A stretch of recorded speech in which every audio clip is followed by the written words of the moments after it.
Good afternoon student. या ठिकाणी आपण प्रारंभिक भारताची ओळख करून घेत असताना या वसाहतवादी इतिहास लेखनाची चर्चा आपण या ठिकाणी करत आहोत.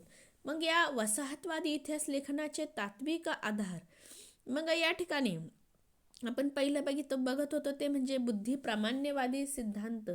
मग यामध्ये जो बुद्धिप्रामाण्यवादी सिद्धांत आहे यामध्ये मुळातच या वसाहतवाद्यांनी प्राचीन भारतीय समाज अप्रगत, असंस्कृत, रानटी आहे, कसा गतिहीन समाज आहे आणि भारतीय लोकांच्या मनामध्ये भावना नाही, एकीची भावना नाही, भारतीयांना नीतिमूल्य नाही, धार्मिक दुराचार देखील मोठ्या प्रमाणात आहे, सत्य असू द्या, उच्च उदात्त मूल्य अस्तित्वात नाही, भारतातील विविध संस्था अप्रगत, कालबाह्य असल्याने अनुपयोगी देखील आहे, म्हणून ब्रिटिश सत्तेला प्रचलित समाज व्यवस्थेबद्दल बदलण्याचा देखील अधिकार आहे.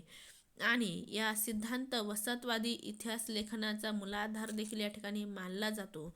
हे आपण या इतिहास लेखकांनी पटवून दिलेलं दिसून येतं.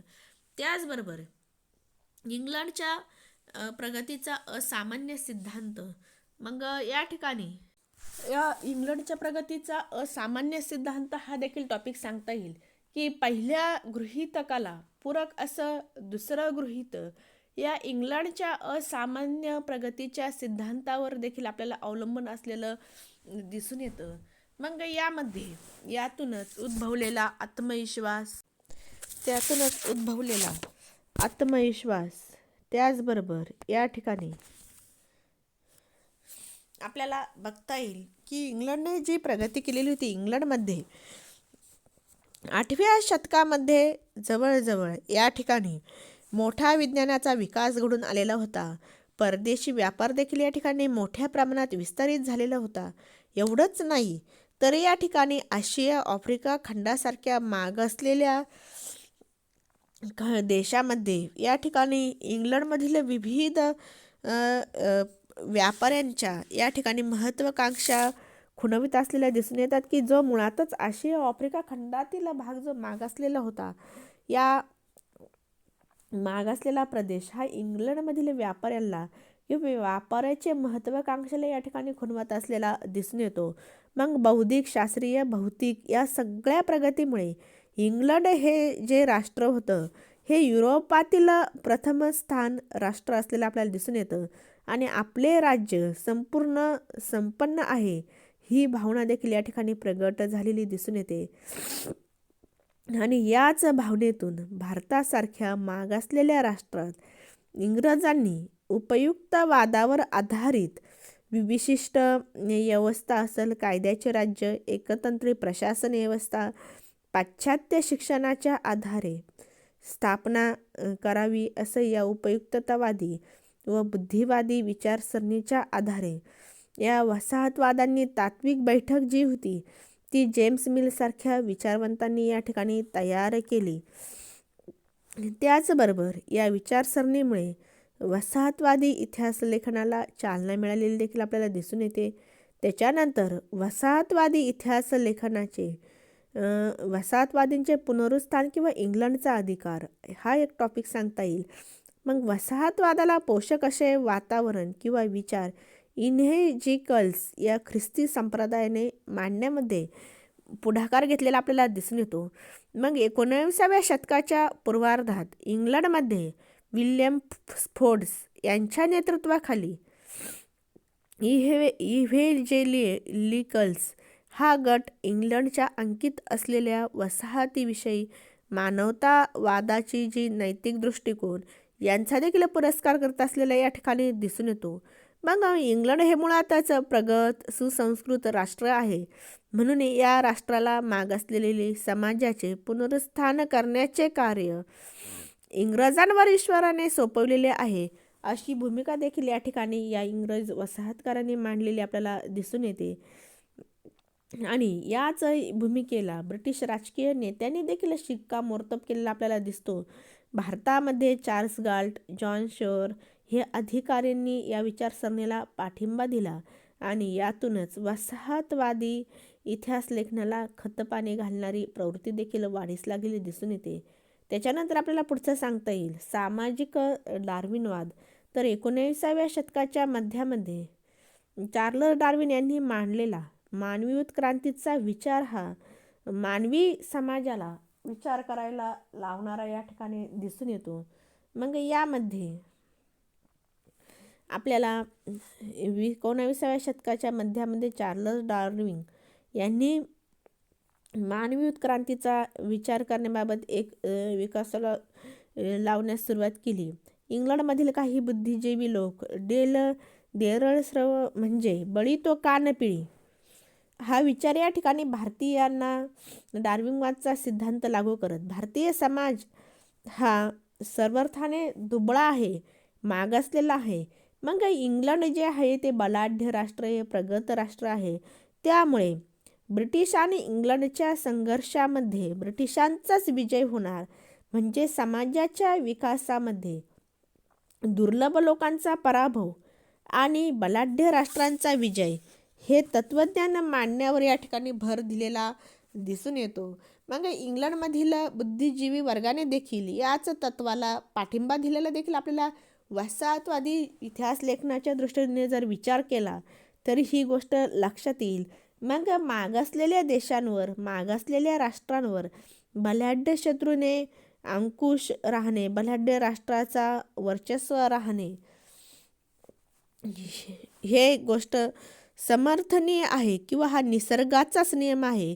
म्हणून ब्रिटिशांनी भारतावर जे राज्य केलेलं आहे ते योग्य आहे, कोणत्याही दृष्टीने गैर नाही, असं मात्र भूमिका या ठिकाणी ब्रिटिश वसाहतीकार मांडलेले आपल्याला दिसून येतात. मग या ठिकाणी साहजिकच याच समर्थन मांडून किंवा साहजिक या समर्थनावरच आधारित ब्रिटिशांनी इतिहास लेखन केलेलं आपल्याला दिसून येतं. त्याच्यानंतर आपल्याला पुढचं सांगता येईल ते म्हणजे वंशवाद. मग ब्रिटिश वसाहतवादाला शास्त्रीय आधार देण्यासाठी वंशवादाचा या ठिकाणी उपयोग केला गेला. आणि मग विल्यम जोन्स असन, मॅक्स मुल्लर असन यांनी आर्यवंश हा श्रेष्ठ वंश आहे हा सिद्धांत मांडला. ब्रिटिश हे आर्यवंशीय आहे, प्रगत आहे असा विचार रेटून मांडण्याचा प्रयत्न केला. प्राचीन भारतात जरी आर्यांच्या काही टोळ्या आलेल्या असल्या तरी त्यांच्या विकासासाठी अनुकूल पोषक असं वातावरण या ठिकाणी मिळालेलं दिसून येतं. मग या ठिकाणी ते रानटी, अप्रगत, परिणामी समाज हा गतिहीन बनत चाललेला होता असा विचार मांडण्यास या ठिकाणी ब्रिटिशांनी सुरुवात केली. मग ब्रिटिश लोक हे आर्यवंशाचे प्रगत आहे.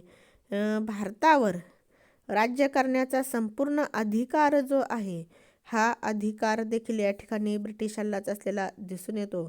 एवढंच नव्हे तर शेतवर्णीय ब्रिटिशांवर परमेश्वराने लादलेली जबाबदारी, ब्रिटिशांचे श्रेष्ठत्व देखील या ठिकाणी मान्य करणे भारतीयांची नैतिक जबाबदारी आहे.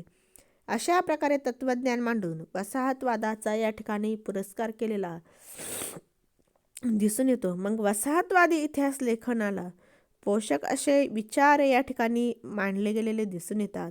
मग या ठिकाणी इतिहास लेखनाच्या नवीन पर्वाला देखील या वसाहतवादी किंवा वसाहतवादीचं जे तत्त्वज्ञान होतं आपल्याला या ठिकाणी इतिहास लेखनाच्या बाबतीत नव्या पर्वाला प्रारंभ झाला.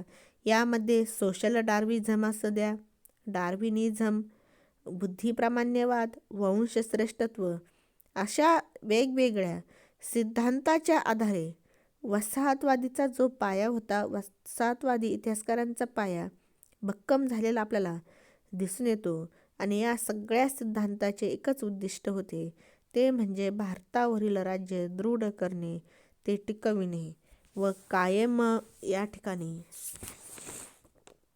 करणे. आणि या सिद्धांतालाच अनुकूल असं ब्रिटिश इतिहासकारांनी भारताचा इतिहास लिहिताना वसाहतवादी दृष्टिकोनच तो आपल्याला जास्त प्रमाणात जाणवताना दिसतो. त्याच्यानंतर प्राचीन भारतीयांचे वसाहतवादीचे दृष्टिकोन, आत्तापर्यंत आपण या ब्रिटिशांचे वसाहतवादी इतिहास लेखन बघितलेलं होतं. मात्र आता आपल्याला प्रारंभिक भारताचे इतिहास लेखन बघत असताना आपल्याला जो टॉपिक बघायचा आहे तो म्हणजे प्राचीन भारतीयांचे प्राचीन भारतीय इतिहासाचे वसाहतवादी दृष्टिकोनाचे लेखन. मग प्राचीन भारताची ओळख करून घेत असताना त्या संबंधीचे लेखन प्रवाह जाणून घेणे देखील या ठिकाणी योग्य ठरेल. मग वसाहतवादी इतिहास लेखन याची प्राचीन भारताच्या इतिहासाच्या बाबतीतली जी मांडणी आहे ती वेगवेगळी असलेली दिसून येते. मग याची चर्चा आपल्याला पुढील मुद्द्याच्या आधारे करता येईल. पहिला म्हणजे वसाहतवादी परिप्रेक्ष्य. मग सुशिक्षित भारतीयांनी हस्तलिखित महाकाव्ये, पुराणे, जीवनचरित्र यांच्या रूपाने पारंपरिक इतिहासाची जतन केलेली दिसून येतात आणि ती खऱ्या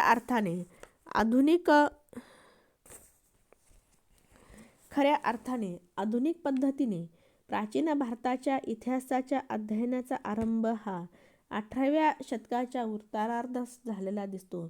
मग ब्रिटिशांनी भारतात सत्ता स्थापन केल्यानंतर त्यांना तेथील इतिहास जाणून घेण्याची आवश्यकता निर्माण झाली.